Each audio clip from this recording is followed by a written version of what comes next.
everyone. Today we have a very special guest with us. We have Mr. Jason Yeager, aka MyTechCEO.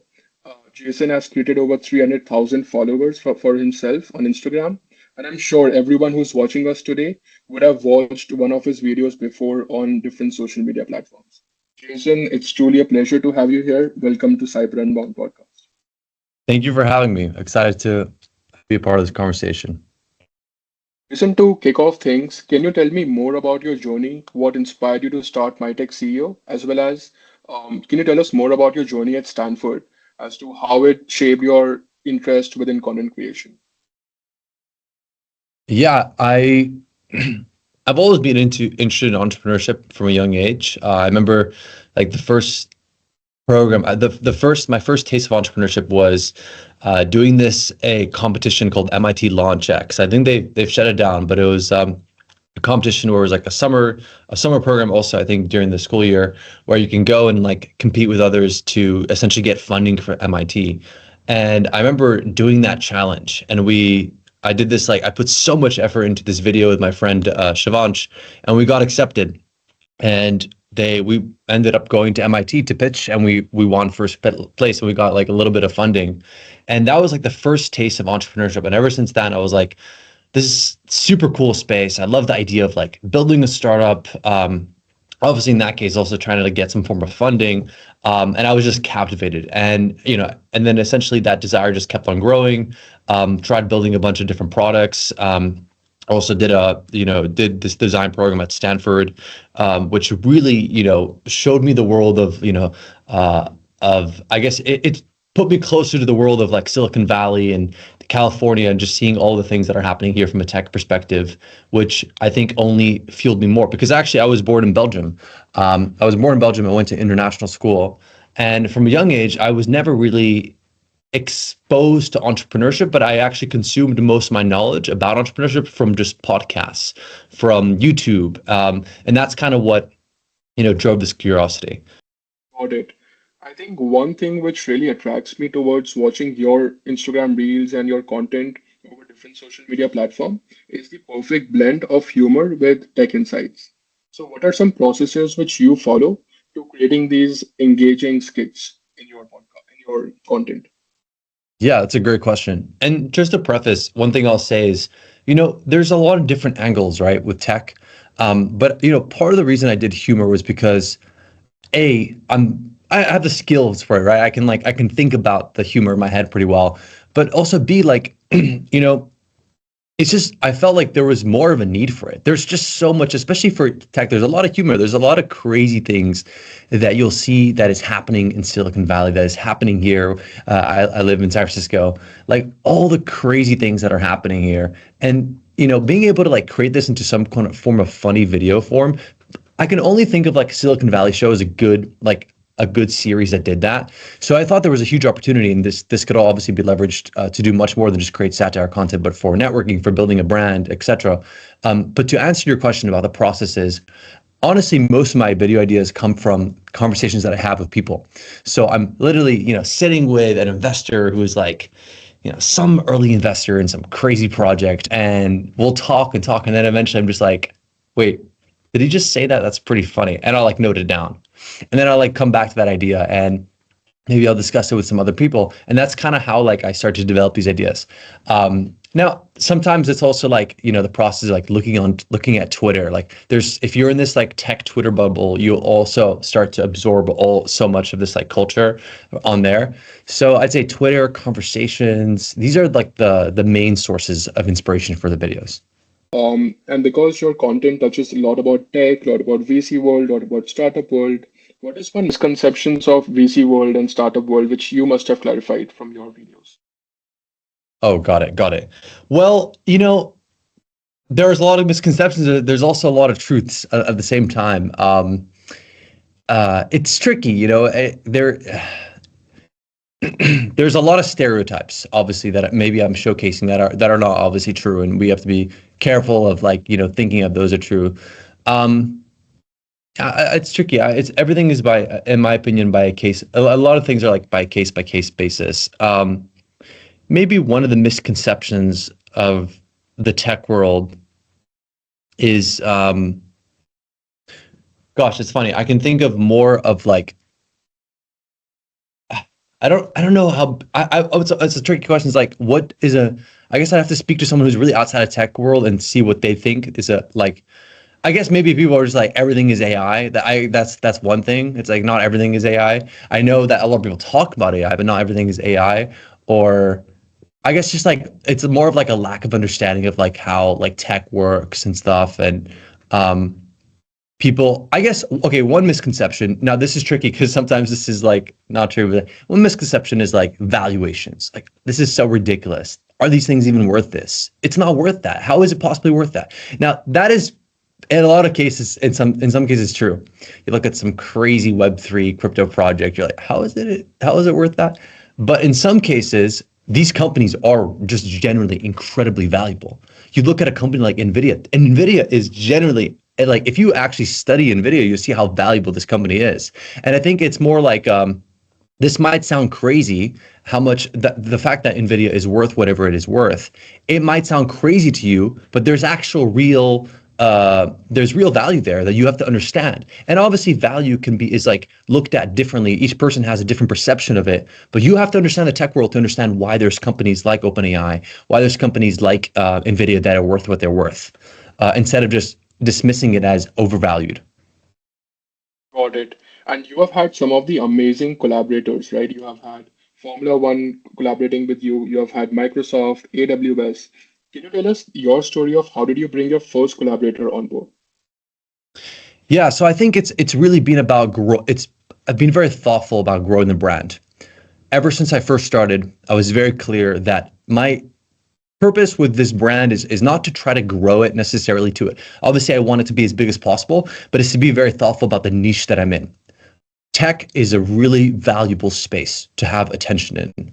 And so, okay, that was like kind of my thesis going into it was like, I was actually drawing from something that worked with my brother. Yeah, you might know also like my brother, I have a twin brother who runs the European Kid account, very mainstream, over I think like maybe 3 million followers, I think closing in on 2 million on TikTok. Very mainstream account, completely different niche. But I recognized the power of being in tech and like especially I was in tech already, so I could have that foresight.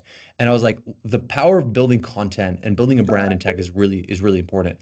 So I just focused on trying to, at first it was through satire, and obviously now it still is a lot through satire, on slowly building up this brand that I could envision large companies like AWS. I wanted to work with these companies coming to me and being like, hey, this guy has like the perfect audience for us that we want to market to, and a really funny and interesting, entertaining engagement way to like market to them. How do we work with them? And that was always kind of my goal going into this, as well as a lot of other things, right? So to answer your question, thoughtfully thinking about how to build the right audience that these companies want. That's the key. Got it. And in addition to you creating viral content, you have also been advisor to many other startups. So once you've joined as an advisor, first, how do you make different marketing strategies or content strategies for these startups? And what are some key mistakes which you see these startups making when building their own brand over Instagram, over YouTube, over different social media platforms? It's a great question. I think a lot of startups struggle with content, and that's normal. But I think it's very important since we're entering a world where distribution is becoming increasingly important, partly because creating product is now becoming easier. So the real challenge is like if you can easily build something, right? You can go on Replit, you could build whatever you want. Now, how do you distribute that, right? So it's becoming more and more of a problem. Now, there's a lot of different strategies and ways to approach content. There's a million ways to approach it. I think the thing I go to companies and say is like, initially I think a lot of people think it's easy. Oh, we do this, we do that, it'll be easy. It might be easy if you have the right strategy. It might be easy if you have a really viral product. Some people, I'm trying to think of an example. Duolingo is not a good example because they're like an app, but they're already pretty established. But I'll give you an example. I haven't worked with these guys, but I really like their product. This like I met these. It's like this Chinese company. They make these like robotic dogs, and I saw that their product. I was at this a robotic like humanoid like conference, and I saw that. I was like, if there's anyone in this room that has a potential for creating viral content, it's these guys. And it's actually untapped. They probably don't quite know that just yet because it's so novel, right? So in some cases, your product might be so novel, I can really see it going viral. But in other cases, with companies I've worked with, work with, for example, with Row, which is a business banking platform for startups. It's a lot harder because it's not necessarily a super sexy product. So the key thing is like content and distribution is about really providing value repeatedly, finding this like one source of value you can provide. In my case, it's like really insightful, entertaining, funny, engaging content about tech. Like what content can you put out that is generally interesting? Because you can't just talk about your brand and expect people to want to follow you. You have to be very thoughtful about what are you putting out and what is the intention? And then obviously you can think about integrating your company in there, right?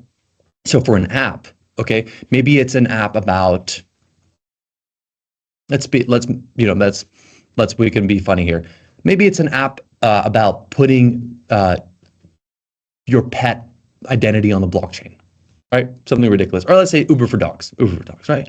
Okay, Uber, you want to build Uber for dogs. Okay, first off, it's a funny concept. So maybe you play with that. Maybe you do some entertaining content that pet owners would like to follow. They would find funny, right? So you do a content where you have literally a car coming up and like it's a Waymo car and you're like putting the dog on. It's like, and you create some funny content around just like moving dogs around town, whatever it is, right? But you're providing some form of interesting content that's like valuable to that person. So that's always the best starting point when it comes to creating content. There's a million other things I could say as well, but let's just start there. Got it. And you have also invested in different startups. So, because you're an investor in different startups, apart from just investing money, how do you think VCs can actually add value to different startups, apart from just giving money to different startup founders? Well, I think there's a lot of ways. I think sometimes the best VCs that I meet are the ones who generally just their experience working with startups helps guide them in the right direction. Like there are some really experienced VCs that just boom, they see something, they know exactly who to intro them. I think honestly the most useful VCs are the ones that have like an insane network and just like intro people to the right that they need to meet. I think a big part of value add is also distribution. I don't think I think VCs need to catch up to that. I think that's where like I have an advantage, right? Like, if I want to invest in a company, it's like a really hot deal. My angle is not necessarily. I mean, part of it could be my network, but I don't think I'm as well networked as some of these like other 40-year-old VC dudes that have like sold multiple companies, etc. But my angle is like, I have an audience. If you have a product that is targeted towards founders, I have an audience of like over 300 and 30, 40, whatever K followers. A large portion of those guys are founders, and we could easily get you a ton of users if we made like a really cool viral video. So it's my angle is always about distribution, but I think for others, it's like the deep network that they've been able to build and the experience they have working with all these companies to just have a really good sense of how to guide someone. Got it. I think a lot of Gen Zs, they watch your reels on Instagram and it demonstrates how startup world is very glamorous. So, and I'm sure that even you making your own reels on Instagram, the journey is very challenging, full of lots of obstacles. Can you tell us how can entrepreneurs really prioritize work-life balance? How do you prioritize work-life balance? Well, I really enjoy what I do. And I also love like the creative angle of like my work. It's not very straightforward. Like like a lot of times, like I'm sitting on calls with some, especially for the content stuff, right? I'm sitting on calls with companies like trying to figure out, okay, how do we like help these guys get attention? So it's a cool creative challenge for me. But in terms of work-life balance, maybe I'm not even the best person to ask to because honestly, I spend a lot of time working. Like just every now and then, just take a nice trip to France, enjoy a glass of wine. No, I'm joking. But I'd say like the most important thing is honestly like again is really like you have to have some kind of passion around what you're doing, or maybe passion isn't the right word. A lot of people say that. Maybe it's more curiosity. And I love this. I think like maybe Naval has said this, and he said this, and we've discussed this too. Like I think there's something really true about what he says with regards to like if you don't have this innate curiosity about something that is driving you, it really is hard to be good at something. Um, so every founder has to have that, or anyone in general. Like you have to have. If you could have the most, you could have a very standard 9 to 5 job. If you get to explore your curiosity in that, great. That would be my thought. Got it. And you've also mentioned before that you want to build a $1 billion valued AI powered startup, right? So, what's your vision behind it? And what do you think is the future of entrepreneurship with AI? Well, there's a lot to be said there. I'll start with answering the first part of the question, which is, I mean, yeah, well, I want to build a $1 billion company, no doubt about it. I mean, I'm the tech CEO. I think I can build anything that's worth $1 billion. Um, yeah, I mean, I love just like the idea of like I've really enjoyed like building this character. Obviously, sometimes people realize when they meet me in person, I'm not as extreme of a tech CEO character as I seem. But I just think that like crazy things happen when you set crazy ambitious goals. And so I've even a billion maybe is too small. Like maybe I should just make it a trillion. But I guess for me, it's like the tech world and seeing how Elon operates in itself is a meme. Like sometimes these things are memes. Like Elon Musk, right? He's literally a meme. Like he does the craziest things and they turn into real things. So from my perspective, I'm going to go about being the most crazy character I can be. I'll continue to be crazy because the tech world in itself is just insane. And let's see how it plays out. I don't have necessarily a crazy plan, but I'm sure that something will work out if I stay hungry and stay crazy. What is that Steve Jobs quote? Stay hungry, stay foolish. So that's my answer to your question. I know it doesn't really answer any of it, but that's how I think about it. And the second part of the question, remind me what it was. How do you see future of entrepreneurship evolving through artificial intelligence? I think AI is, and I think you'll hear this in podcasts, so we don't even have to discuss it too much. But it literally is going to disrupt everything. I think it's what it makes me super excited about AI is really the productivity side. It's like how much faster can we work and be more efficient, especially as a content creator, for example. I never have thought that I could live in a world, maybe even right now or even a year from now, where AI will give me the ability to create 10 times, I don't know, whatever speed, right, of speed, like 10x faster at creating content. It's really like a marvel. And so thinking about like just as a content creator, how much is going to disrupt the content creation process, right? Like, and I don't think it's going to over replace the content creation process. Maybe at some point, AGI will be so incredibly good it'll replace me. By then, hopefully, I'll have built a big enough brand where my IP and my brand is just leveraged by AI to create content, whatever it is. That's a whole nother conversation. But my point is, if there's a time to create content, it's now, because you have the tools, AI tools, to be so efficient with it. And this will only be more and more true. But at the same time, other people have the tools too. So you have to be the one staying ahead and being very thoughtful about, how can I really use AI and its power in my content? And that's something I'm thinking a lot about these days. And so to be very clear, this is happening across everything, not just AI and content creation. This is happening across accounting. This is happening across design. There's a lot of problems with it too, which I'm sure we could discuss. Problems with IP, like you're training a model, an AI model, on someone else's work. Is that person getting credit for it? No. I mean, OpenAI is getting sued by the New York Times because they're training their AI models on New York Times articles.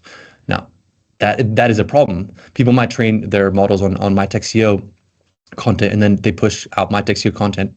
Do they own that? Where's the IP? That's why it's a very interesting problem. I'm also working another company I'm working with is called Story. They're tackling this problem. They're like essentially like trying to put IP on a blockchain. But anyways, I'm going on a tangent here. Let's get back on track. No, absolutely. I mean, you mentioned about the problems which AI is going to bring. Let's talk about it. So I think while AI is going to disrupt a lot of industries, it will bring a lot of cybersecurity problems. So how do you think Sure. cybersecurity and AI joining hands together to solve some of these challenges which you just now Cybersecurity and AI. Yeah, I mean, I think there's massive cybersecurity problems. I mean, even the most like simple like scam like problems, like we think about, how 2, 3 years ago, your grandma might get a call from someone and accidentally think that it's someone she knows and send them money. I mean, imagine today, like, not to scare you, Shikara, but I could meet your grandma. I could train her. This is gonna sound ridiculous. Obviously, this is comedy. Or let's just say for me, if I was very devious, I could go pick up my. This would be stupid for me to do since it's my family, but pick the phone up, call my grandma, record her voice, go to 11 Labs, train that model on her voice, and then just like you know, send it, send something to her friend and be like, oh, I really need this amount of money, right? Like I could do that, and I'm not a scammer. Like, so think about what scammers can really do with not just like the voice tools, but everything else. It's pretty scary. I'm pretty scared about it. But I think the best way to tackle this, honestly, is through education. There's a large part of also the MyTechCEO goal for me. It's like part of the reason I'm doing this account. Like I feel very strongly, I want to showcase the impact that tech is having on the world. Now it's mainly about showing the truth of tech in a funny, satirical way, but I want to show the level of impact this is happening on the world. And tech obviously has already impacted the world. You look at everyone's mobile device, chances are they have Instagram, they have Facebook, right? But what is going to happen with AI is going to be truly incredible. And also other technologies, how these other technologies are converging, which means we're creating exponential growth and change. So yeah, let's go. Let me end there. But yeah, does that answer your question? I think, yeah, I think you mentioned about the education part, right? And how AI is impacting a lot of different things. So, what's your advice that how can students build their skills within AI, as well as because you live in Silicon Valley, you've studied in Silicon Valley, what are some AI hiring trends which you can see in Silicon Valley? What are some specific trends that I've seen in Silicon Valley, like AI Hiring trends? Or? trends, like hiring trends. Well, I think right now, like I'm particularly interested about like AI agents, I'd say. Um, this is something that I'm super excited about. So I think, there's that quote that Sam Altman said. He's like, we're going to see the first person $1 billion company, right? And I think AI agents is really the solution there. It's pretty epic to think to yourself, one thing I think about is how powerful will teams be with AI agents? A team of 20 people today with AI agents could be worth 1,000 people, right? Because you've automated all the mundane tasks. Any task that is like just pretty mundane digitally, like there's an AI agent that can do that. There was a good podcast I listened to. I think it was between Sean Puri and Furcon, who actually is one of the partners at Founders Inc. Runs the space. He was saying how like with Third Web, he's been able to automate a lot of these like very like mundane tasks that they would have these assistants doing, right? Just from AI agents. I'm pretty excited to think to yourself like, you have like 10 AI agents that do all these tasks for you. Like you literally like forget about people. Think about now you're thinking about what are 10 people and 10 AI agents possible of doing like what can that do? Um, So yeah, very excited about AI agents as one of the trends. Got it. I think these days, a lot of startups, including me, we are driving into content creation over Instagram. We are doing podcasts just to promote our own brand, our own platforms. Those entrepreneurs who are trying content creation for the first time, what's your advice for them of blending creativity with tech accuracy? Okay, so I think the key thing here is like number one is like what do you enjoy the most? It's very important. I think one piece of advice I'll give to someone is like don't try to copy because like for example, if someone were to try to copy my style of creating content, you'd have to be in a certain sense there is a high barrier to entry, right? Okay, you're gonna look you have to like look like a tech CEO, which obviously the tech CEOs come in all like sizes, shapes, and forms, right? But like look like a crazy tech CEO. You have to speak the tech language. You have to, have a sick space to shoot in. You have to be good at acting. Like it's kind of a high barrier to entry. Like I want to see someone just copy my skits and do them as well as I can do them. my point here is do what feels best for you. Like do what like you feel like you kind of have like a pretty good advantage over. You're like this very specific type of content. I feel like I could do this really well, right? Um, so in your case, it's like okay, maybe you really enjoyed like the podcast more. But my advice to you and also to any other like creators, especially like tech focus, is really you have to experiment. You have to experiment with so many different things. And I feel like I've experimented with the satire stuff. I haven't even fully experimented with the more insightful content, and that's something that I want to work on this year. I'm building out my team. I want to try more insightful content as well. So the more you experiment, the more you open up your mind. The more your mind starts to open up to like these different, ways of creating content, and then you start to spot things that feel right to you, and you also are actually generally good at. And your content will suck at first. That is just normal. Like everyone's content sucks at first. The key thing is just putting something out there and trying, because that is ultimately the best way to get feedback and to learn. Listen, before we wrap up, what's your advice for aspiring content creators and entrepreneurs, students who look up to you? Like, what's your advice to them in general? My advice is always like study, like learn, and like actively like consume things that move you closer towards the world that you're most interested in. Like I was always consuming, like I said, when I was growing up in Belgium, I was also consuming content about like the US. I guess like I always envisioned myself going to the US. And it's funny, I have a very American accent, but like actually I'm a Belgian Greek. I'm American actually, technically speaking, which is why I don't have any visa problems. But I consumed knowledge about the US. Like I think at first it was like personal development content, and then eventually like got into tech and like consumed like a lot of like podcasts about like from like CEOs and stuff. So consuming knowledge, so immersing yourself in that world is really important. And then I think being like very strategic and being very like self-aware. Like if I'm being very aware, like I don't necessarily think I'm the best cracked founder to build like a technical like dev product, right? Like I could think of like a billion, like 10 people in this office space that would probably do a better job of that. Now, if you can, but at the same time, I am kind of a good content creator, so it's like, and I also understand tech and all these things. So okay, so like how do I leverage that to be successful, but in a different way? So it's really like you have to be very thoughtful and aware about what your skills are, and then go ahead and find your unique angle, as opposed to trying to do whatever everyone else says. You know, maybe you do actually want to get that software engineer job at Amazon. Great, if that feels right, great.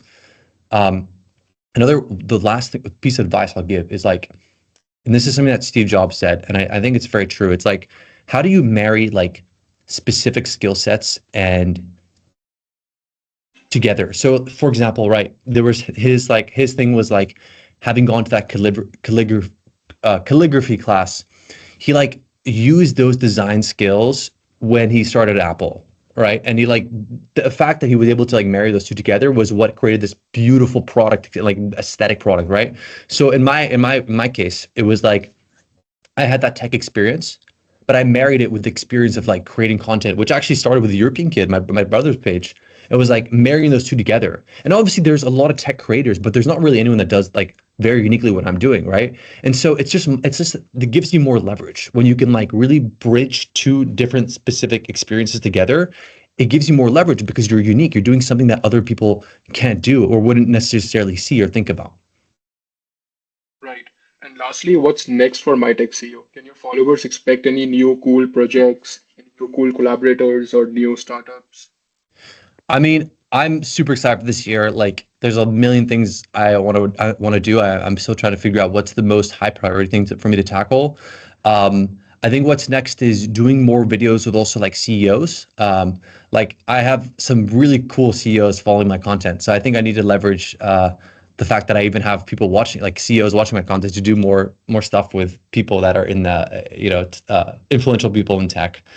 Also, I think another one is building out a team that helps me just pump out more content. It's funny. A lot of the My Tech CEO channel has been mostly me, just like doing like this thing solo, like coming up with ideas. I think if I can build out more of a team, that'll help me scale faster. And there's no reason why I can't pump out more content. So yeah, honestly, I want to make this.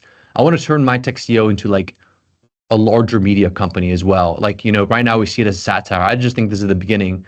I think there's so much potential to grow this into like a massive media company, almost like a Morning Brew type. But it really focus on tech startups, which is I think what, for me at least, is the most interesting field. And you build businesses around it. I think, there's no reason why there can't be like software products that are built around MyTechCEO brand. So I'm thinking really, really big. And probably most people that see my account right now, they're just like, huh, he's just like tech creator. I'm thinking like, how do you build, multiple like billion-dollar companies as a result of this media brand? So that's kind of where my head's at. Thank you so much, Jason, for joining us, sharing your unfiltered story, inspiring the audience. And I hope some of the content creators and aspiring entrepreneurs like me. Awesome. This is my pleasure. Thank you so much for having me and great questions. And I hope this conversation was useful to anyone out there and to anyone that is listening to this and is like thinking to themselves, I want to do something big in my life. Just go do it. Honestly, it's as simple as that. Just go execute and just be crazy. Stay foolish. Stay hungry, stay foolish. There's a reason why Steve Jobs said that.